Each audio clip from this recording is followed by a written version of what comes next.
Adjustments to the agenda? I see none. Moving forward. Citizens' comments? I see none. Moving forward. I move to approve the minutes of March 20th, 2019. Second. Any comments? All in favor?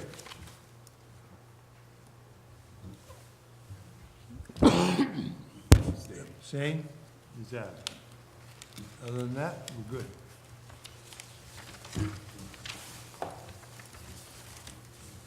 Now we're up to the budget workshop. Now we're up to the budget workshop. So what you have in your board packet, sorry, getting past it very quickly, is the latest third draft of the budget summary, so the total summary. So you'll notice, again, if you're using the grand total column, down at the bottom, you'll see that the change now is down to $790,000, about $790,000, which accounts for about a 4.41% increase.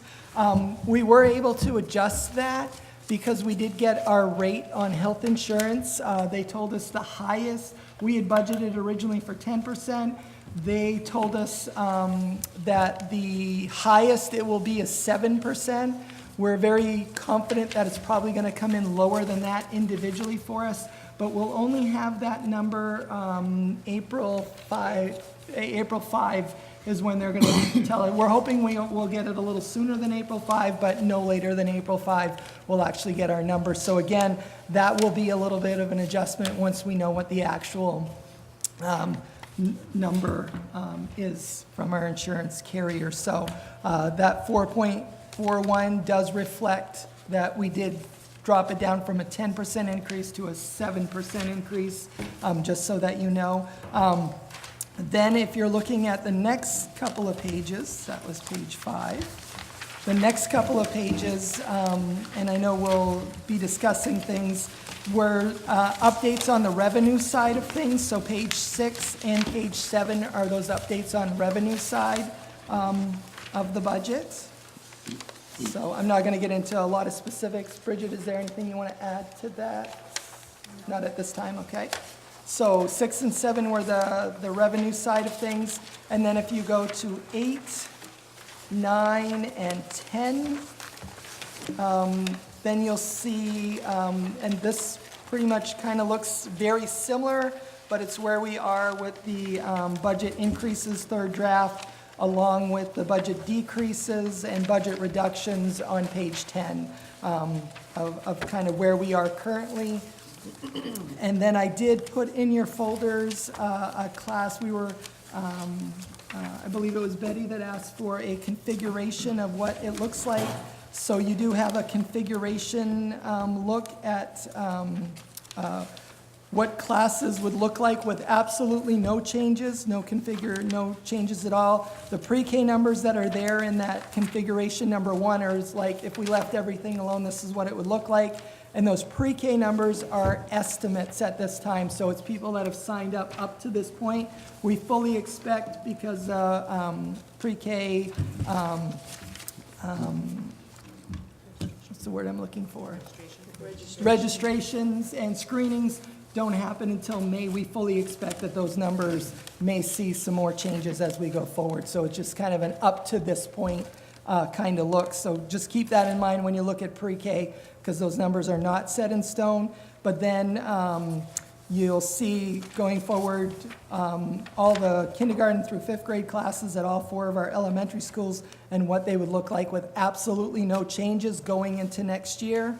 On the second side, I also included on that ed text just because I know there was a little bit of discussion around ed text, so I thought it was important to include that just so that you could kind of have a picture of what ed tech support is currently in the schools. And then on the second side, number 2, class configurations with the Wayne proposal that we discussed last time, what it would look like with, again, those classes moving forward. So you have that. And then 2A down at the bottom is, I know there was some discussion around equity and such, so I did highlight a few areas just for us to, as we're having our discussion tonight, points we may want to think about, which look very similar there. So hopefully you had a chance to review that information. And the one that's in your packet is the most up-to-date one, because I will be very honest in saying that some of the numbers changed from Friday to Monday and Tuesday. So we tried to give you as accurate numbers as we could, current accurate numbers as we could there. But they did change from Friday to Monday, so. Was there something in the folder? Yeah, that's the configurations that should have been in your folder. Is there not one there? There was nothing in my folder. Oh, well, we can make sure you get it. You can have mine. Thank you. We apologize for that. Apologize for what? Did you have two? I have two. Do you need one? So with that discussion, I also did make a note on the configuration proposal that if we were to return to stay with class configuration with absolutely no changes and leave everything as is, that would mean putting about $72,000 back into the budget and kind of reversing things around, but it would mean adding $72,000 basically back into the budget to leave things as is. So remember, the proposal you're looking at when you look at the front page was factored in based on last week's proposals, because I know we really didn't settle things last week. So once I have direction from you, then again, we'll adjust accordingly. So so that's kind of where we're at right now. If you guys want to have some discussions or have questions, at this point, I think that's where we need to go next. So I'll let Dr. Carr kind of direct that discussion moving forward. Go ahead, Al. Actually, my question is for Ryan. Do you have any more updates about the high school behavioral department increased support program? So I'm going to answer for Ryan just very quickly. There's been no change on that front at that point, but that's a fair question to ask. So, but at this point, we haven't made any changes to that at all. Do we know how much the state might reimburse us for the program? I do not know that amount. Any preliminary estimates? Ryan, would you know if there was any, what the reimbursement might look like for that, if any? I'm not quite sure which reimbursement you're talking about. All those students that would be receiving services would be factored into our EPS subsidy formula, so there's no extra funds that would be available for that would be coming from the state. Okay. So it's 100% our cost? Well, I wouldn't say it's exactly 100%, but it's factored through the EPS special ed formula.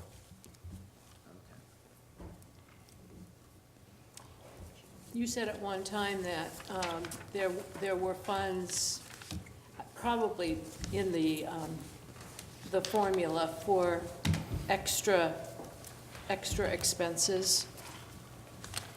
Well, there is a column in there for high-cost in-district students, but I don't believe that I believe that's been a static number over many years. I don't think that's changed. They don't have us report those numbers, but there is a mechanism for that to be factored into the formula. But I think it's been a stable figure for districts. It's been captured for, I don't know, a lot of years. I know there's some proposed legislation out there for changing how that might be allocated for high-cost out-of-district and in-district students, but I don't believe that's gone anywhere that I've heard of. Okay. Thank you.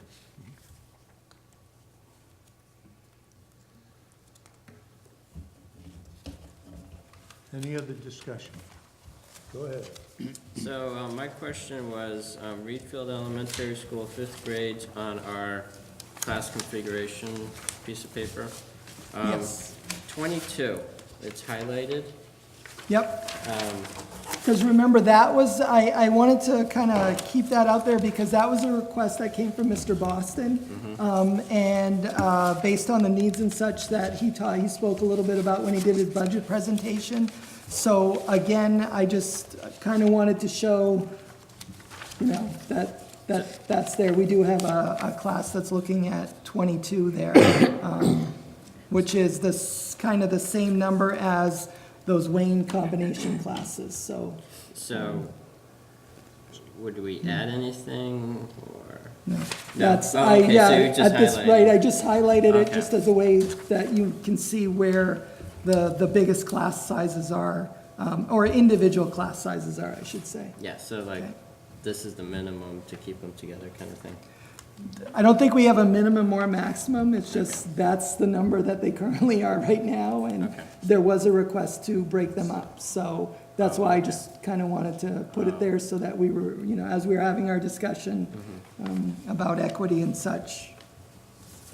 So the Factor EdTech in. 3 that you have in the last column Yes. is not assigned to that school. Yes, we do have, right now, I just put question marks. Every school does have an Ed Tech 3 as a support person. They have one. And then I put question marks for the others because, again, there are some other needs that we have there. Like, for example, in Mount Vernon, we have an grade 3 Ed Tech 1, but they're there strictly for medical needs. So, again, that's one that I would foresee having to move forward into next year. But again, I just put a question mark there because we haven't made any decisions, so it's hard to, you know, kind of say for sure that's what is going to happen there. I had a question of the first and second grade, 11 and 11 at Mount Vernon were highlighted. Was that, Yep. is that a reason for a potential combination instead That's of the what I put it there, kindergarten and the because, first grade? right. Because Wayne, again, their configurations, kindergarten, first grade, second grade, third grade, are all 11. So I didn't know if it was something we wanted to consider. There are two classes that are 11 and 11, which would make a combo of 22. Out in Mount Vernon, if, you know, it's just a consideration again. Well, I'm not a teacher, so I would love to hear from a professional if combining a 1 and 2 is that easier than a kindergarten and a first grade, which I'm assuming it is. Yeah, I don't know. Mrs. Delmar, would you be willing to speak to that?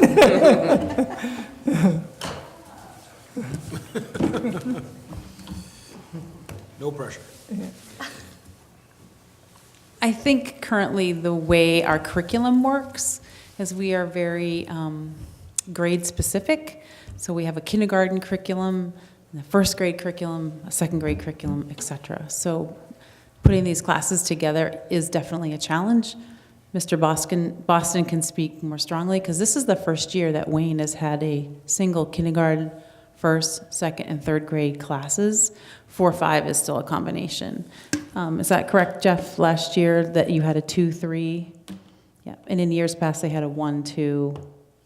They've also had a K1. They have multiple, I think in the last board meeting, Mr. Charette was saying that this is like historically looking back at that school. I think it's challenging, absolutely. These are young kiddos. Thank you. Go ahead, Ed. We want to hear from you. Like you. Thanks for coming back. As far as Reed Field's concerned, that fifth grade teacher, the chances of us needing to split back, add another teacher to that school are probably very high. Reed Field is gonna be doubled all the time. They're gonna have, every class is gonna be split. That's just, when you look at the numbers going through, once that fifth grade leaves, the chances of us needing another teacher are pretty high. I think, my view, and just from the input I've heard from parents, is how can we make the biggest impact to our students is just to let's add that teacher. I think that's the way we make the biggest impact to anybody. So I would be all for putting that fifth grade teacher back into Reed Field. So notice also that Mount Vernon does have a class of 26, and it is split into, will be split into 13 and 13. So just the fall, right, going into next year. So consideration.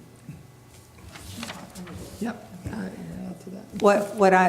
What that does is, if we don't split Reed Field next year, the 22, the following year, more than likely, yes, Reedfield will need to add another teacher because they will probably have a double class coming up through. But at that point, Mount Vernon will be losing a teacher because they're going to have a double class next year.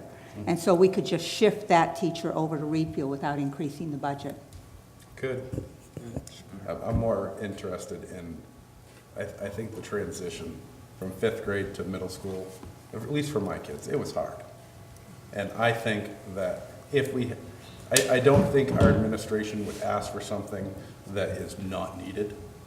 And I've heard from enough people that that classroom, the benefits could really be instrumental in that classroom. And I'm willing to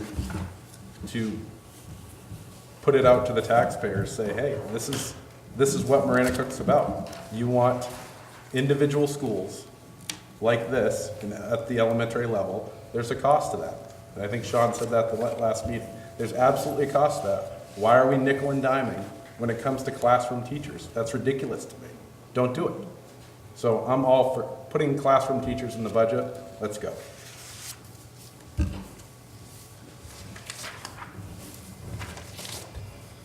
Go ahead, It David. might be a good time for me to speak as representative of Wayne, where we have 3 double classes. Just as a couple of notes, Wayne contributes more per student than any other town in the district, double almost than at least one, which doesn't mean others should contribute more, just Wayne has consistently voted for the bonds and the budgets.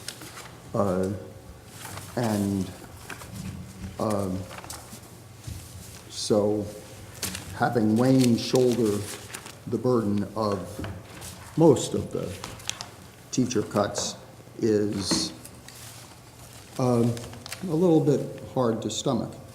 I'm particularly concerned about the K-1 combination.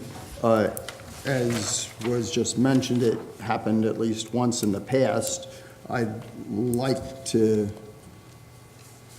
be able to hear that it worked great, because feedback I've had from educators outside of the district are that that is a scary proposition, and that kindergartners are significantly different from first graders, and putting them together is not going to be likely to be good for either of them.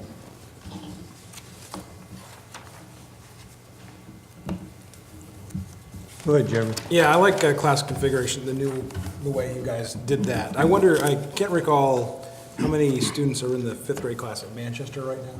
That's a big class, too. Yes, that is 23. yeah, 23. 23. Yeah. For one teacher and one ed tech.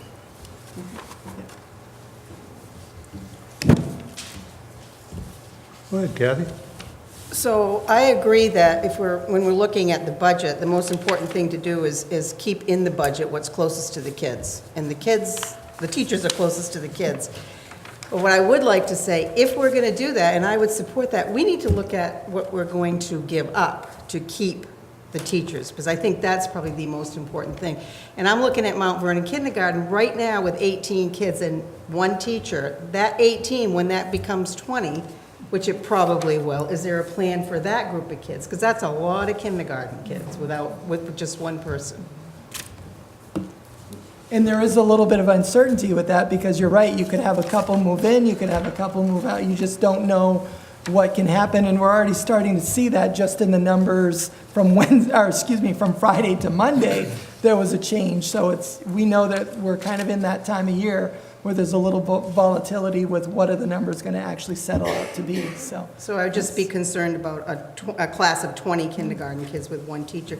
And I do wonder how Manchester kindergarten for next year went from 17 current kids from the last report in pre-K to now 26 in kindergarten. So they do have some that are registered, that are not in pre-K, but have registered for kindergarten screening, and I believe it's 9 in addition? Yeah. Wow. that number has changed again, so. And that's what concerns me about looking at a class of already 18, and we haven't even done kindergarten screening yet. So, I'd like to know what the plan would be if that number goes over 20. But I think, I agree, we should have as many teachers as we can afford, but we can't afford every single solitary thing we want. So we've got to look at, do we want teachers? Do we want a half-time custodian? Do we want keyless entry? I'd rather have the teachers, but. I agree. I think when I looked at the data, I asked myself, where's the backup behind this? What is the comprehension of the math, the English, which would give you an indication of how that class is performing today? Because if we keep going downhill and putting all these together, and they go down, we're going to lose our ranking in the state of Maine. And we've got a pretty good ranking in the state of Maine. We're 19th. That's better than Hollowell, which is not on the book. Okay? So what I'm saying to you is, it's like going in and buying a car, which you presented us tonight, and you don't even know, and you say, well, the outside looks good, and I'm going to pay for it, and you put down the cash. And then you go out and it doesn't even have an engine in it. And that's what happens. You have no fuel. I mean, I don't know how you can operate without giving the total data. That's what I don't understand. What type of decision you want. It's a decision I wouldn't buy something if I didn't know what was under the hood. And what you're asking us is to buy something that's, we have no clue. We have no idea this year, since you've been superintendent, except for what Nancy Harrigan presented us. And the grades, and the comprehension in the lower grades is very poor. And we need to get that brought up. Yeah, we have the data from the NUIA results, we just haven't put that out there to the board yet, just because of the pace of the meetings and such, so that is coming April 10. Well, what good does that do when, on April 10th, when you're sitting there and you're with the whole public, and you say, oh, I did a great job on the board, and then they say, no, you raised me up too high because you haven't given me all that I need. I mean, there's no excuse, that's all. This is a business. You're running a big business and you make big bucks, that's what you make it for. Go ahead. I'd like to go back to what Kathy was saying. If we do keep the 2 teachers, which I think would be awesome, what can we give up? What can we practically give up that can help offset this cost? The keyless entries. What? The keyless entry is, So what you're paying on the keyless entry, we had a burglary in this state this year in the high school. Are you aware of that? I'm not aware of that. There was a burglary in this state this last week in a high school in this state. And that's north of us, I believe. How many, and the guy gets called out 3 times every weekend? And you're paying overtime every time he goes out. Maybe you don't make that his job. And maybe a lot of it has to do with educating the people that have access to the building and educate. I don't think anyone is, it is a community building. I think people are allowed to use the building. I think we're all okay with that. I just think maybe some guidelines as to how you, like, be aware that you can set off this alarm. Dr. Conway, what do you say? What he just said. What have you done? Yeah, so unfortunately, Dr. Conway is really not the one who deals with that. It would be Sean Drinkwater, and I'm actually he's our director of maintenance and transportation. So Sean, if you don't mind coming up to the microphone, would you mind speaking to that?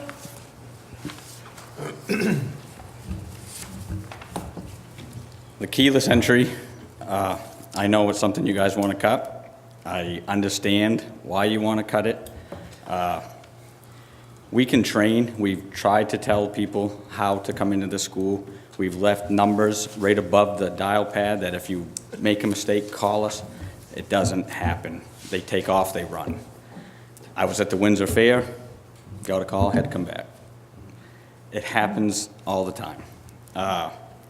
Just like no parking in the circle. I come here and they're parked all around the circle. How many times I try to drill it and drill it, I'm gonna have to have it told. I mean, I think that's what I have to do to get the point across. It's gonna cause chaos. You can take the money that you make from the toes. I know, and you know what? It would probably pay for the keyless entry, I know. But yes, the keyless entry, it would be nice. I understand where everybody's at. I understand we have to cut. I do. I'll go either way. It's my job. I come in. I mean, it's okay, but I would love to have the keyless entry. That's just my, Thank you. So just something to think about. So in the configuration that I put in, the 72,000 represents leaving everything as is. If we were to add the Reed Field, fifth grade Reed Field teacher in, you're basically factoring another $58,000 into that. So you're looking at somewhere close to adding in $130,000. So I just need to kind of put that out there for people. So, because I do agree with you that we will probably have to go back and make some more cuts, you know, to offset that at least a little bit. We're just kind of at that point right now that we're starting to cut down pretty deep when it comes to those new requests, so. Go ahead. Kathy mentioned last meeting about looking at what we have existing, that instead of looking at all of these additions to the budget for this year, is there anything that is there now that we could cut back on now? I have no idea what that would be, but maybe there is something. I have no idea. But I haven't seen anything in the decreases of anything that was existing in the budget this year that, yeah, we could go without next year. So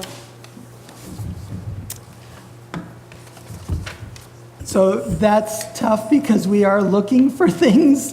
Finding them is really difficult. It's really difficult. Yeah, I know. I know.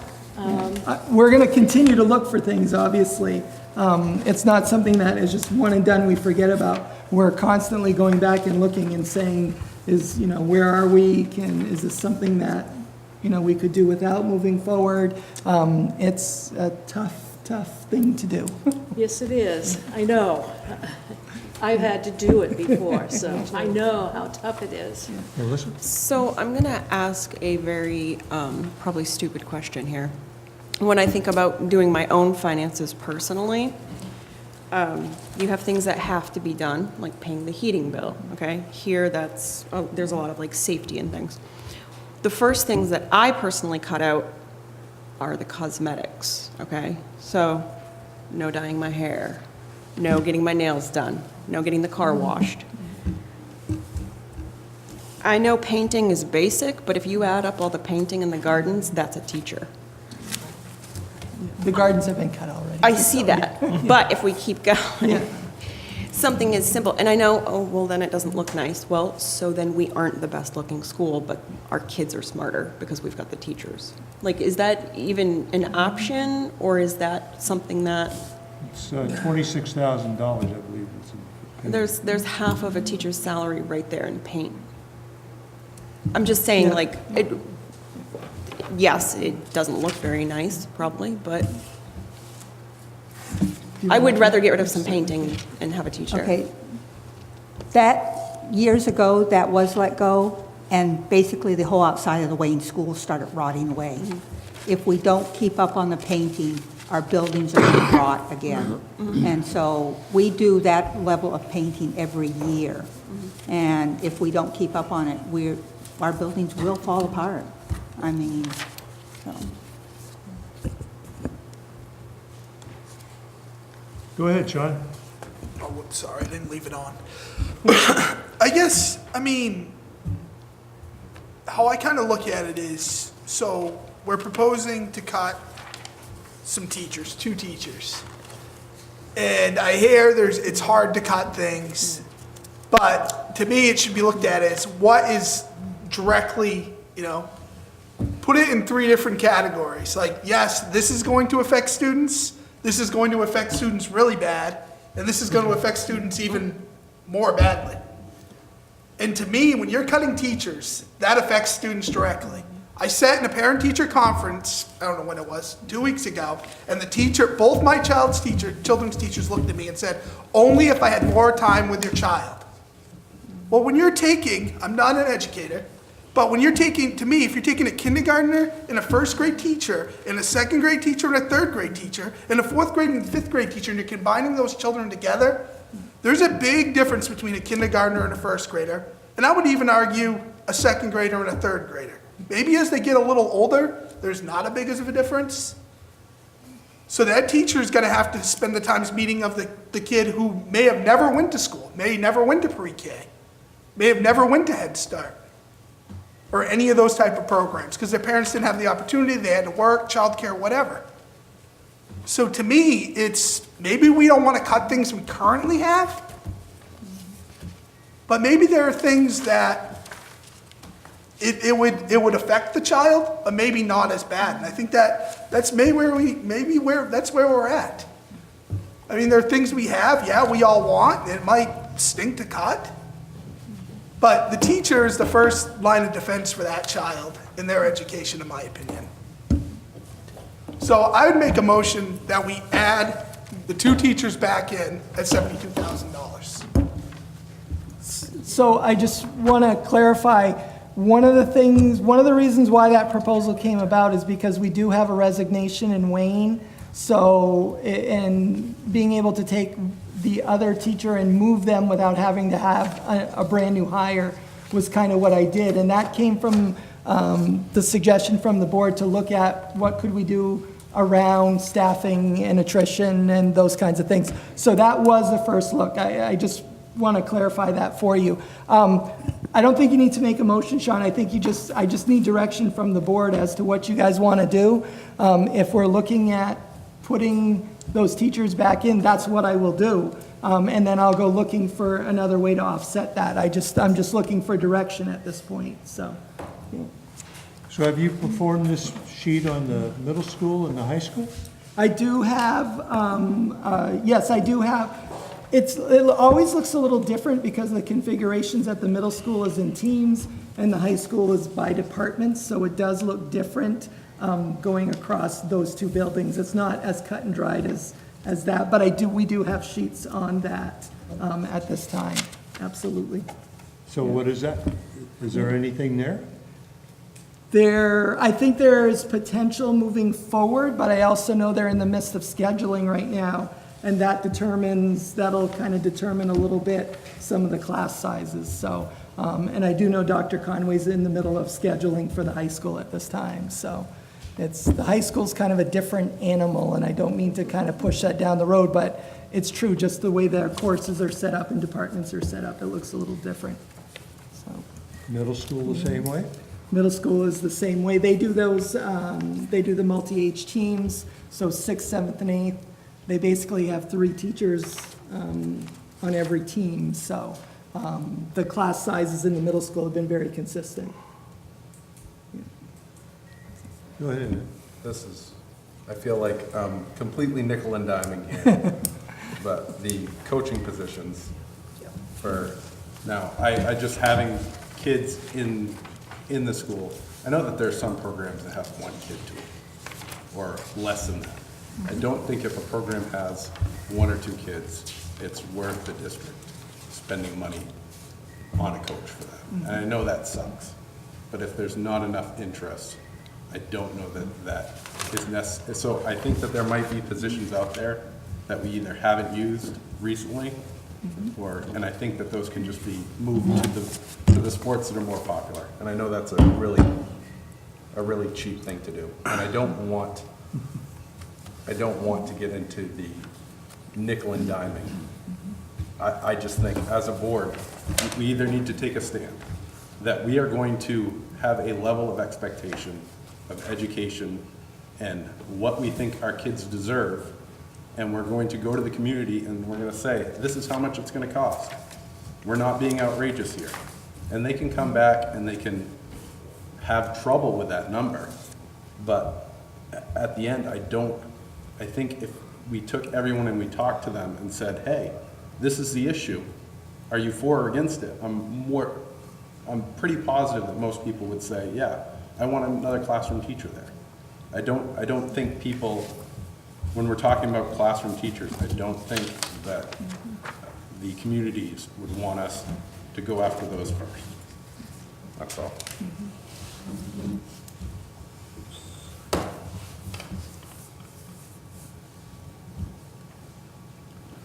Could we go over what those middle and high school co-curricular coaching positions were?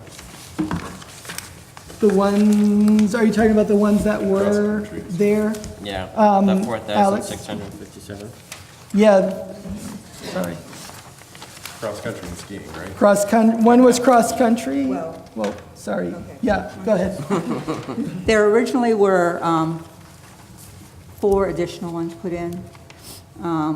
Middle school assistant cross-country running, middle school assistant Nordic skiing, middle school, then there were 2 co-curriculars, middle school, student advisory, or whatever, student advisory, and then new high school robotics.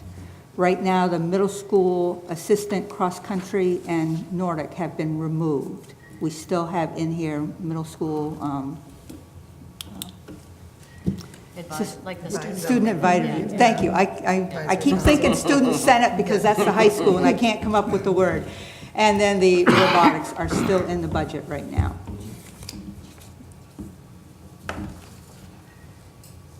So the coaching position for the robotics isn't part of the, it's supplies and books, okay. Go ahead. I just wanted to reemphasize that I am very willing to listen to the administration and the teachers as to what they think will work for the students in Wayne and the other schools. And just my biggest concern was the K and 1.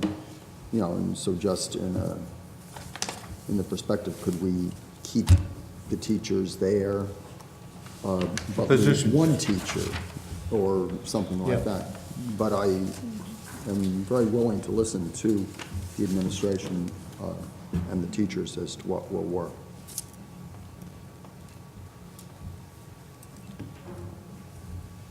I think you're gonna have to keep, the K, these kids are wild.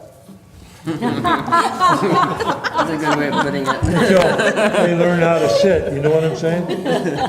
It's a learning curve to sit at a desk where the first grade is already there. The other thing is in Wayne, I just got a phone call today from my dear town. Says you already raised this 1%. Don't plan on putting it up at 2 because I know you won't pass. In Reedfield and Mount Vernon, they're already downward. Is there, I agree that kindergartners, we want to give them a really good start. And they don't know how to sit, they don't know how to form a line, there's just a lot of things. And it comes quickly. They have a lot of energy. Once they're in school, and we want to keep that energy, because that's important too. You don't want to tame them so that they're, you want to nurture that energy, because that's part of childhood. Yeah. And is there a different configuration for Wayne that would make sense? Does 1 and 2 fit better together? Does 2 and 3 fit better together? 2 and 3 and 4 and 5 together. I don't know who's in the school. I don't know the students. You guys do. And I'm not going to sit here and say, I want K, 1, 2, 3, 4, 5. I'm not going to say that. Or I'm not going to say K1, 2, 3. I'm just not going to say that because you guys know the kids better. So I'd like to, I don't need it tonight. But, what's best for the kids? So. Go ahead, Melissa. I have a question towards that. What is within our realm as far as dealing with Fayette? Fayette I know has their their own- tuition, Yeah. but, I mean, if they're looking at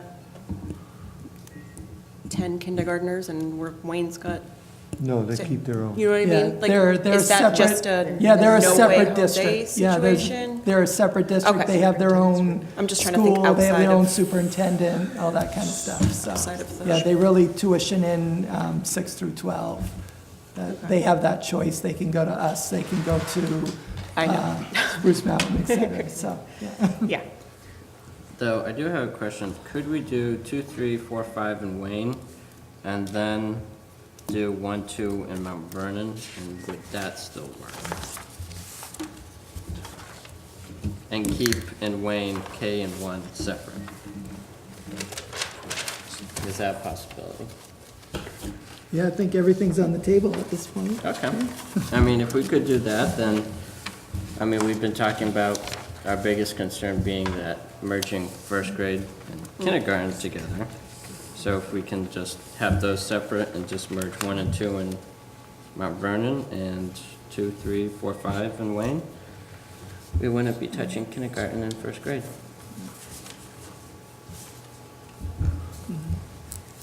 Or whatever grades they Never mind. decide to Right. come up. That would, have to think that through. I have a quick question. Could we get an idea, this is a pretty loaded question, but from a curriculum perspective, Mrs. Delmar's comment just kind of haunts me a little bit. What's lost by combining these? There's definitely curriculum dynamics there, right? So if you're talking about rocks and mythology in fourth and explorers and what have you in fifth, then something's got to give. Yeah. So- Yeah. So I'm just, So when you go over to combined classes, you do have to look at the structure of the classroom differently. sure. Things like social studies, science, which are integrated into the reading and math units, et cetera, you kind of have to go through a loop cycle. So you do this with 2, 3, and then that 3 moves on, that 2 becomes 3, that 1 comes in, then you're going to go over to that second part of the curriculum. So it's kind of a looped curriculum in that But if respect. someone misses something on the front end, Right. it's hard to come back. It's Right, actually- exactly. If somebody moves in, exactly, somebody moves in, somebody moves out, comes back again, there could be pieces that get lost, yeah. It is definitely, if you're gonna go that route, you really have to commit to it to be able to say that you know that they are getting those pieces of curriculum and that something's not missing from another student that might be in Manchester or Right. Reedfield, as an example, or Well, Mount six- Vernon. With the 6, 7, 8, just with my son on the Moose team, and they do a wonderful job, but you can see how things, if you miss, Yeah. we missed a week, and it was a heck of a time trying to catch up, and that's where the child is responsible for that information versus a Right. third grader. Right. Are they gonna get that back appropriately? And that is the stuff that's gonna impact our test scores over Right. time in a negative way. Right, and if you are gonna go with combined classes, you kind of have to commit to it because you can't do it for 1 year and think, because you're gonna lose something by doing that. So if you're gonna commit to it, you have to commit to it and say, this is what we're This is what going we're to do, doing. right? So I think last week, somebody asked about any research behind multi-age grades, in the lower grades. Is there any available that, I know there's a lot out there, because when we were doing it for the middle school, we found a lot on elementary school, not so much on middle school. So I know there's a lot of research that supports multi-age. So I'm just wondering, I mean, it sounds like we're hearing one side here. I think we need to know if there's other, and I know there's other research out there that supports multi-age in the lower grades. That'd be fascinating to see. Yeah, I'd like to see that. That's how school used to go down. Yeah. I know that I did it for 15 years, but that was a long time ago, too. Things were different. I liked doing it. But again, it's almost in the ancient days. So I wouldn't want to say, well, I did it, and so anyone else could do it too. Which is why I think we need to see some research Yeah. that go as Current one way or the research. other, current research. Current research, Right. not back in the olden days. I have a quick question about what Alex said about the 211 student classes at Mount Vernon and combining them. So help me understand, because I'm sort of slow sometimes. So that's taking a teacher away from Mount Vernon, right? Yep. But then the next year, those kids will need to be a 2-3 instead of a 1-2. And so how would will that mean that teachers always have to move every year to follow the size of the class? And then is that pretty damaging to the way things flow in a classroom? I'm just thinking if we're focusing on, Especially when you got kindergarten at 18. That's going to move up, so that means those 11, that teacher's going to have to move right, with that. right. So that could be a 1-year fix, but it wouldn't be a longer than a 1-year fix. It might be actually a 3-year fix, because it goes all the way up to 5th grade. And then one goes off. One of the 11 leaves. It's a 3-year fix, that's all. Not real, I don't agree with that, because what it happens is then teachers have to move in those 3 years, and Right. that might not be the best for the kids, if teachers are moving around all the time. And in all fairness to what you're saying, Patty, having combined classrooms really is about who the teacher is and if they have the capacity and capability to be able to run a classroom like that. So that is a very good point that you're raising. Not everyone wants to do that or has the capacity to do that. You really need the right person in the right seat, so to speak, to be able to do that. And then when you're looking kind of long-term moving forward, what are the ramifications there in terms of, do you have the right teacher in the right classroom? So. I don't think I helped my case at all there, but. I think you need to put down comprehension grades for these, so that we have an idea that we have the teachers that you need. 'Cause that's a selling point, that the public needs. Just a quick question, I know this year we went without a math coach for a while, and a literacy coach for a while. Yeah. How did that dynamic work? Is that was that kind of like a punt this year? Yeah, we actually had both Sarah Caban and Barbara Burgoyne doing a little bit of kind of consulting work for us to kind of keep our heads above water. But I would say across from the high school down to all of our elementary schools, that was a struggle because our interventionists really rely on the work that, the support they get from the coaches. So I think we kind of held ground and maybe even lost a little bit of ground because we didn't have anybody filling those positions. And like I said, Sarah and Barbara were kind enough to give us a little bit of time to kind of make sure we didn't totally lose. But that structure, not having them in place, I think it's been hard on our interventionists, our principals. I think they had to pick up a lot of that slack, unfortunately. So coaches, I think, are really, really important, the two coaches. So they're in this budget though, right? They are in this budget, yes. Yeah. 2 new ones. Yes, yeah.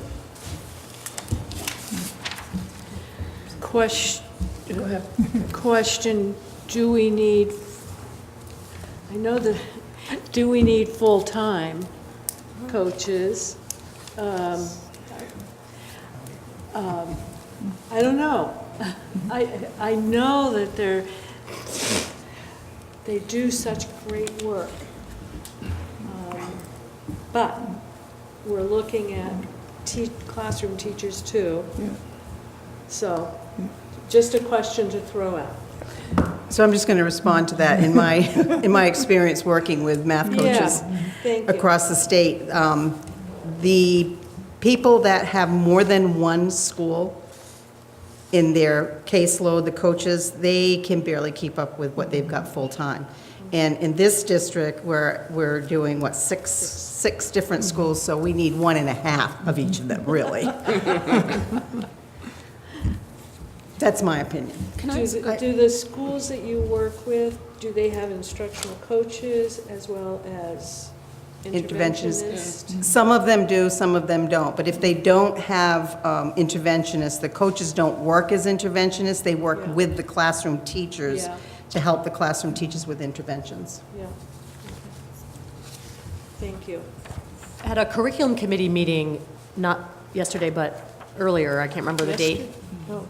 Not yesterday's, Oh, but not earlier. yesterday. Okay. We were hearing about, and I don't, there was a stipended position was put in to be like a data cruncher or a. Right, yes, Is so that there's a still- lot, we're still using, we have 2 of them doing literacy and 2 of them doing math, and it's basically to help update the curriculum because we have so much of our curriculum online that teachers need to see the changes. So they were getting in and making changes after team meetings to make sure that the curriculum maps and such were up to date, the resources were up to date.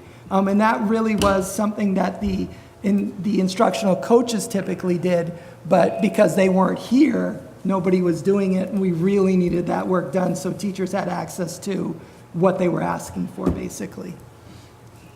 So are those positions budgeted in this budget, or is that just something that was for this particular year? It was as a just something holdover? for this particular year. Okay, that's what I Yes, thought, I just yeah. wanted to make sure. Yeah. It was kind of that Band-Aid to get us through. That came from the money saved by not having the coaches. Exactly right, yeah. So I have another question, Gary, is that okay?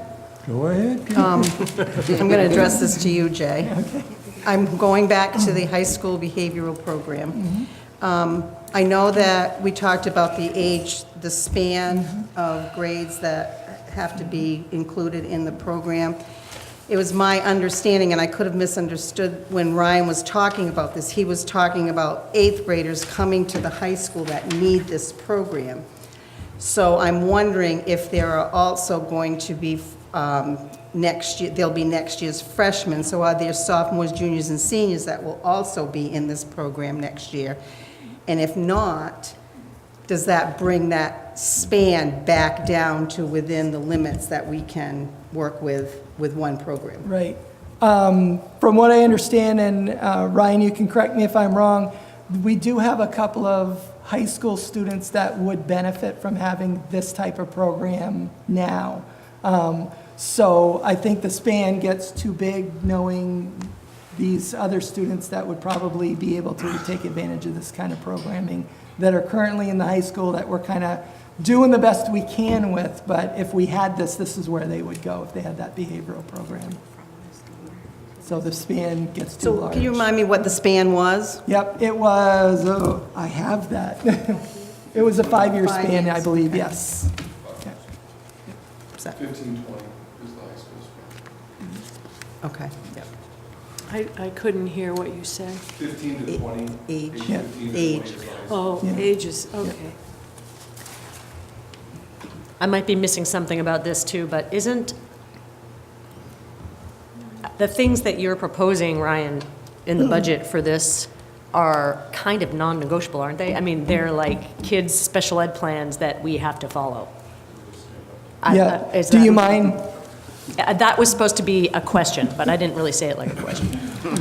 Yeah, I mean, when you talk about, those are impending or those are pending needs that are going to need to, that would have to be addressed in some form or fashion. So Yep. we either, like I mentioned at the initial presentation, we either address them with new or current programs, or we have to find other programs that could address it. So, and to answer your question, Kathy, there are other students that are not ninth graders that would be eligible. And in addition to that, there's a caseload cap for students that would be in these sorts of programs, and there's a potential that we run into a caseload issue if we were to try to share it, given the current caseload and pending new students for our middle school staff as well. So that's another consideration as well. You can't have more than 15 on a caseload for that type of program. So eventually, you're right, you hit those walls or you hit those regulations and you are required to split it, so. Okay, thank you. Thank you.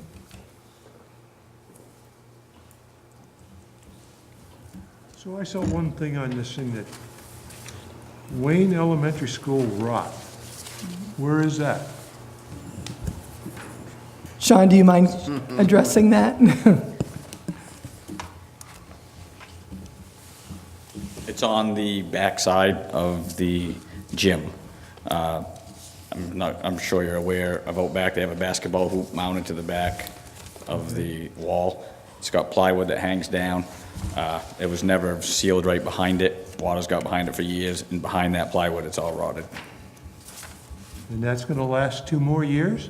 Probably not. Probably not. There's a lot of things that's not gonna last, but, I mean, we'll plug through just as, the best that we can, but it So should have be. you been out to Wayne lately? I have not, no. Okay.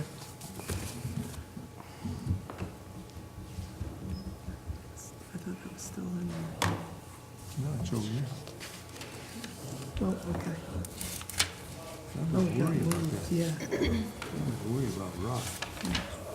yep, I got it. Go ahead.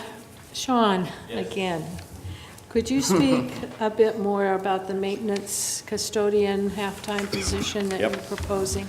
Right now, we have a 6-month lawn mowing position, which is in the budget. And I'd like to have that extend 6 months for a custodian. Right now, since she has been in, since the person that's been in this position has had since October 15th, there's been 5 days that she hasn't filled a regular position since she's been in that position. I have a crew that has lots of vacations. They're getting up to retirement. I have 5 people right now within the next year and 2 years are gonna retire. They have all their vacations. They're maxed out on sick days. They come to me complaining that they're maxed on sick days, so now they're just gonna take their regular 15 sick days on top of their vacation days because they're just wasting their days. They don't get them anymore. We have a ABS group that's they're putting in new bathrooms down at the field this summer. It's gonna need more people to clean. It's gonna need somebody else to clean. And we've talked about that, we'll look at that when it comes. So I was hoping to use that custodian for that. There's a lot of vacant positions. We can get by one day here, one day there, if you couldn't fill that position. But the schools aren't getting cleaned the way that they should be. We're not wiping the desk down every night like they should be. There's a lot of things that don't get done. We do the best we can with what we have, but it would be nice to have that extra little help. I've custodianed. I think it's not sad. I think it's not managing the money right when you're paying me to be a custodian. When you pay me to be a custodian, and I've been a custodian quite a bit. It's my job. I have no problem doing it, but I just feel that I could be doing a lot more than that. That's why I'd like to have that custodian position. There's no easy way around it. I understand. It seems like maintenance is always the one that gets cut. I understand that too. But we do the best we can. We'll plug through. We'll get through everything. I mean, that's why you guys are in this position to tell us what we have to do, but it is hard, and I understand. Thank you.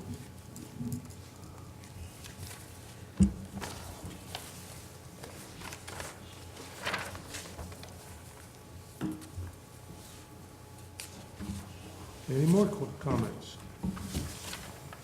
Just to change topic for just really quickly, but on the, I know we had taken the resource officer out of the budget, but just looking through the strategic goals from the last few years, I would recall that there used to be a school resource deputy program that Mr. Boston may recall from a few years back. Do we participate in that anymore, with the sheriffs actually having more of a presence at the schools from time to time? No, I'll be honest in saying I don't know anything about that at this Okay. point. No? Not right now, okay. I remember a few years ago, just after some of the events that took place, and obviously in light of some of the things we're seeing lately in the news or as results from that, may not be a bad idea to think about contacting the sheriff about what opportunities there could be to, and is that sort of, would there be some small money, so to speak, involved in allowing them to have a little bit of presence with our schools? So we did that we did it through the select board in Manchester, where we paid for it. But actually, I don't think they ever charged us, so maybe we're on tape, so I don't want to.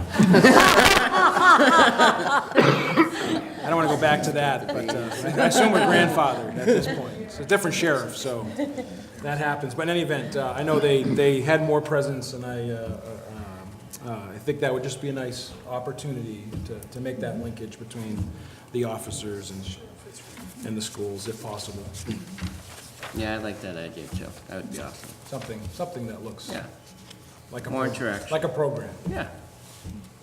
And I can help with that. I will Come offer visit. those services. Come and see.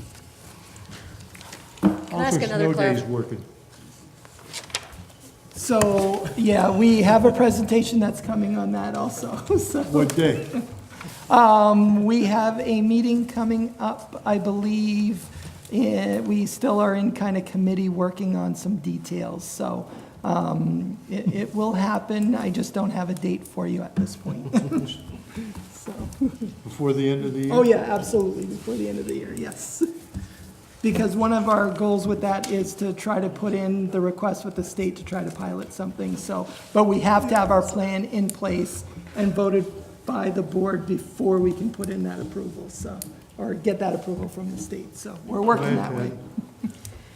I just want to clarify, looking at the elementary configurations, if we look at number one, the no changes, and it says at the bottom, number one means putting 72,000 back. Did we just say, or am I hallucinating, that we wanted actually that plus one more? Or was the 72,000,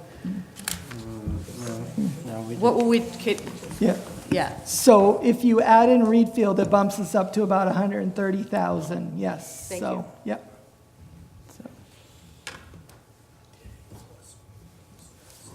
But did we agree that that's what we wanted to do? no, I'm sorry, I didn't mean to say it like that. That was just, we did not I didn't agree. think so, but I just wanted to make No, sure no, it's no. clear. That was being thrown around, just thrown around. So from my point of view, based on your discussion, and I want you guys to feel free to add anything in that we need, what I'm looking at is to go back and look at some configurations. I did kind of clearly hear that, and looking at what the impact to students will be around those configurations and being very thoughtful about that moving forward. Also, research around combination classrooms. Continue to look for other cuts in the budget of other things that we currently have that we may be able to reduce going into next year. I heard a comment about, do the coaches have to be full-time? So we will at least have a discussion about that, because I think that is a fair conversation. And then there were a few other budget items around safety that we do want to kind of go back and review and make sure that those are addressed going forward into the next year's budget. Have I missed anything along the way? I have 6 or Comprehension 7. grades. Comprehension grades, got it.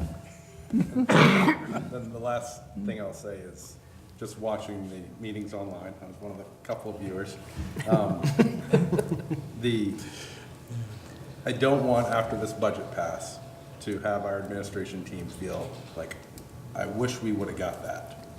I think as a board member, I will fully support the administration in the number of teachers they feel like they need to give the students an adequate, to have no regrets going forward.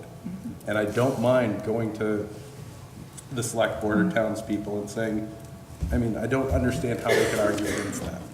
And that's a fight that, as a board member, I'm willing to take on, and I just, let's not cut for the sake, it's not really cut, but let's not compromise for the sake of compromise.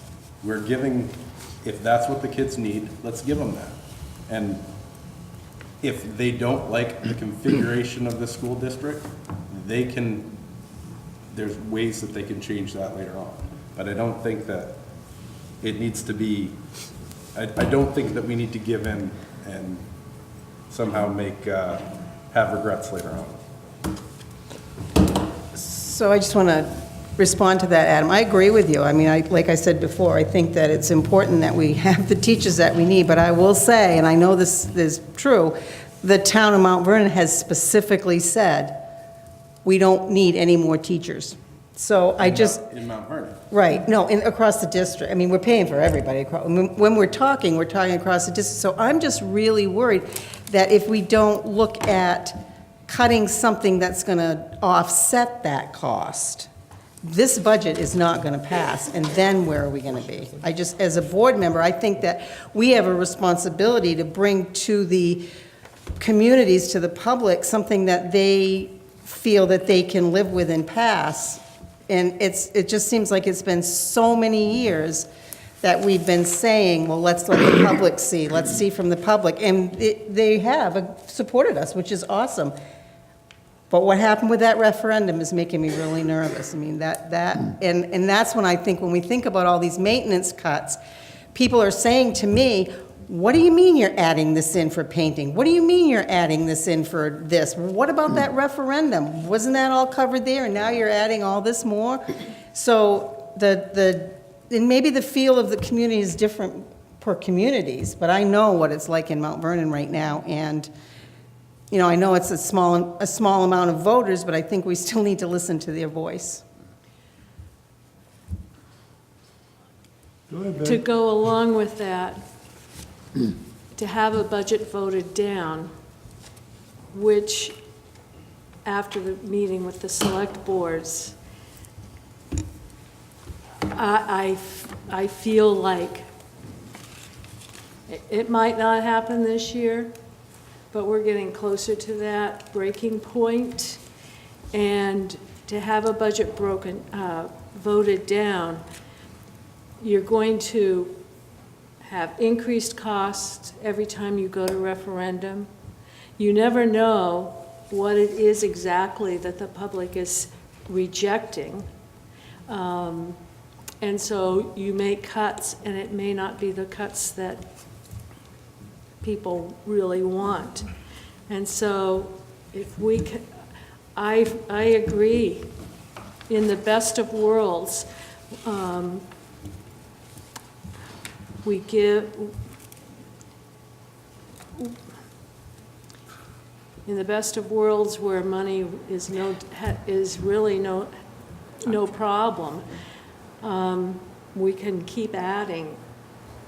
But I don't think we're there anymore. I don't think we can keep adding, and we really need to be looking for it. If you really want this, then what are you willing to give up in order to get it? And again, to never mind. I agree with you completely. It just seems like we're having the talk about classroom teachers, which doesn't make any sense to me. It doesn't, if our administration puts forth that they think that this grade needs another classroom teacher, I don't think that's something right there that we need to argue about. They're the experts. I'm going, okay. Right. And then if you're talking about that we need to cut it somewhere else, I probably will agree with you.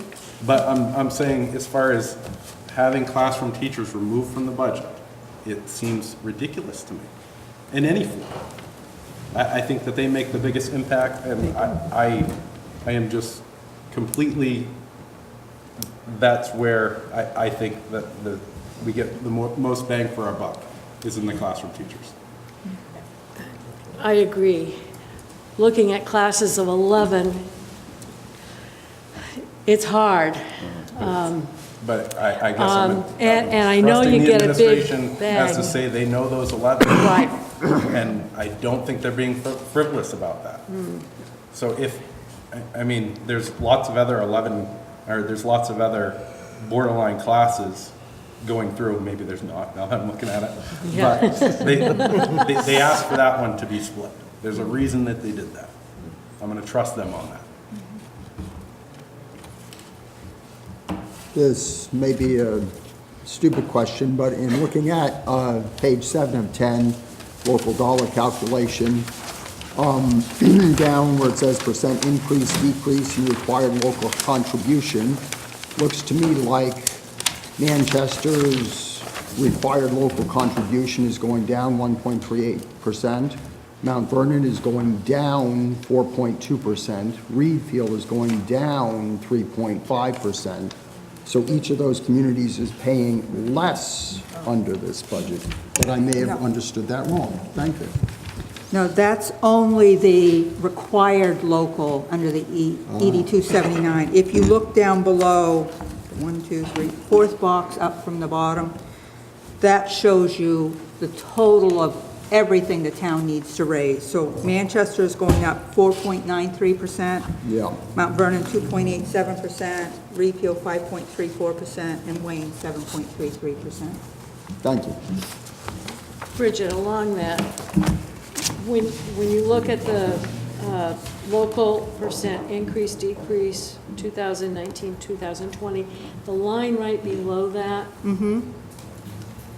it looks like, for example, Manchester, that's $142,000 more than last year. Is that, am I reading that correct? Actually, that's $142,000 that they had to raise more this year than they did last year. So in this proposal, for next year, they would have to raise $202,000 more than what they're raising this year.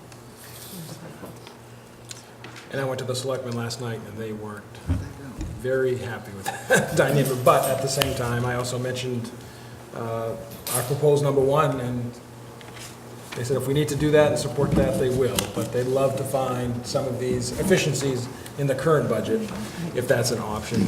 But they also spoke to the fact that, to Gary's point, you know, as far as thinking about the testing dynamics and the numbers, you know, and the RTI teams that are trying to help our kids reach our goals, if there's 20% that aren't reaching, I know that's probably a ballpark, that aren't reaching state level, what do we need to do to make sure, from a teacher perspective and a support perspective, we're doing to support and get those numbers up, right? Because even a 10% move, a 5% move is a big benefit for our schools than letting those 20% of kids fall behind, if you will.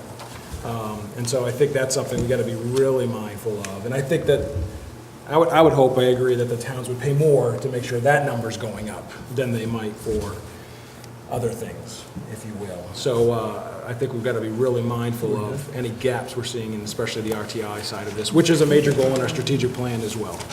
I just want to make that clear. Any further discussion? I do have a quick question.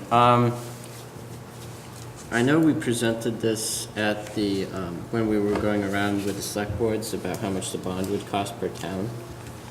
Could we get a copy of that again? That's actually still on our website, Oh, it's so still- yeah, it's still there. Is it all up to date too? Yeah, it's based on where nothing's Nothing really changed at Okay. this point, Okay. yeah. Okay.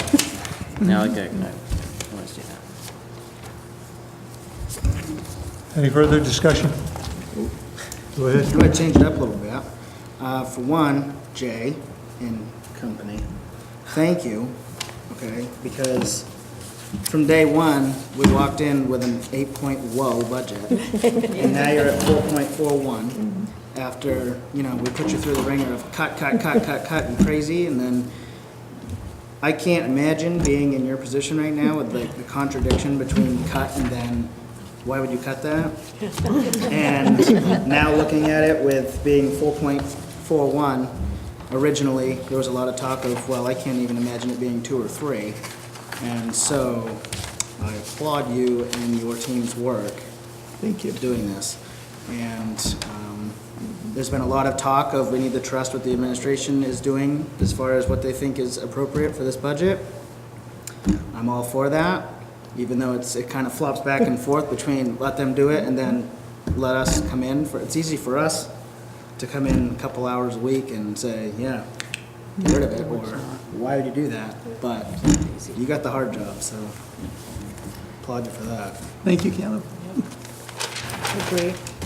I wasn't sure what was going to be brought up, but I heard some things that I think I need to say. I've been an educator for 14 years, and during those years I've taught K-1, and my husband's also an educator, and I have my master's in education. To me, this isn't a business. When those kids walk through the door in the morning, I'm their person. I'm their hero, I'm their mentor, I'm their teacher, and they're with me all day. They spend more time with me than they do with their parents. So when you look at numbers and you look at 22 kids in a multi-age K-1, my heart breaks. My heart breaks for those kids, the lack of time that they have with their teacher, for those families. And I think about it this way. I think about the amount of money that's going to have to be spent on RTI for those kids. I also think of the price tag on retaining one of those students in the district. I looked at the numbers that you have for the increase in health insurance, the decrease, and $62,000, to me, that's huge. I also noticed in the budget that you put an ed tech in some of those classrooms, and to me, that's not a teacher. And so I really, really encourage you to look at the solid foundation that has to be set in K-1. And I ask you to go back and look at those numbers. And when we can set a solid foundation for those kids, moving on, I could see a multi-age configuration in higher grades. But I think we need to go and look at what's best and what is this budget about. It's about our kids. And I think of myself as a taxpayer and why I chose to buy a house in this district and why my kids go to school here. And I think about new families moving in. I think about a family moving into Wayne and touring the school and having to be the teacher that says to them, we have 22 kids in a K-1 multi-age. As a parent, I would say, I'm sorry. You might have the best house, but I will not move here. It's about the best education that we can provide our kids. And so as you continue to make these hard budget cuts, I ask you to go back and look at a role of a teacher. Not only am I teaching the Common Core, but I'm also teaching them how to be a citizen and to be a member of our communities. Thank you.